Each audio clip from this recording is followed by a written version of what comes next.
There are things that happened in my relationships that I thought were normal, but were actually really fucking weird. After the second date with my ex, he made me talk to his stuffed animals. And he was 32 years old, and I had to talk to these dumb fucking stuffed animals. But I was like, oh my god, no, it's cute. Like, he's just like a sensitive guy. Like, I just have to talk to these. Like, why did I justify that? That's fucking weird that I was talking to stuffed animals. I was trying to break up with my ex because he cheated on me. He would make me watch church on his laptop and would, like, relate everything back to the pastor being like, oh, we should stay together because, like, the pastor said this. Like, that's what I'm getting from this message. And I'm like, I'm really not getting that. He's like, no, you're not, like understanding the message deep enough. Like, pastor wants us to stay together. And I, like, believed him, and I was like, you're right. Like, God wants us to stay together. What the fuck? My ex used to block me in the midst of our relationships, and he would blame it on the fact that he was scared his grandma was gonna die. Grandma was perfectly fine. Nothing was wrong with her. She wasn't sick. He was just scared that one day she was gonna die, so he blocked. It made no fucking sense. Like, it makes no fucking sense. He just, like, hit me with that block after we had, like, a date night. I'd be like, well, he's probably scared about his grandma dying again. Like, what the fuck did I have to do with that? This was, like, the most fucked up. I'd get home from, like, a long day. I'd shower,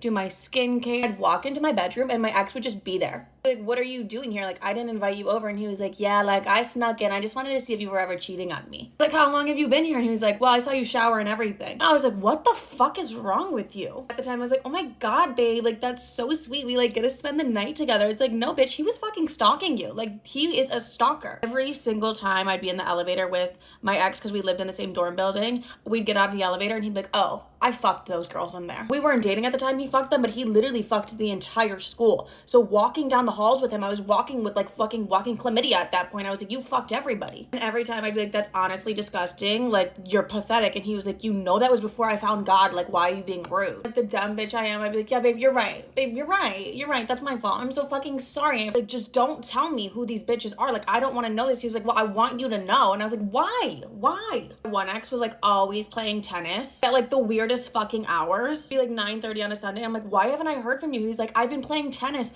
all day. I was like, you've been playing tennis for 12 fucking hours? Like, who the fuck do you think you are? Serena Williams? Like, she's not even practicing that much. He was definitely just, like, cheating. Like, who plays tennis that fucking much? Go to part 2.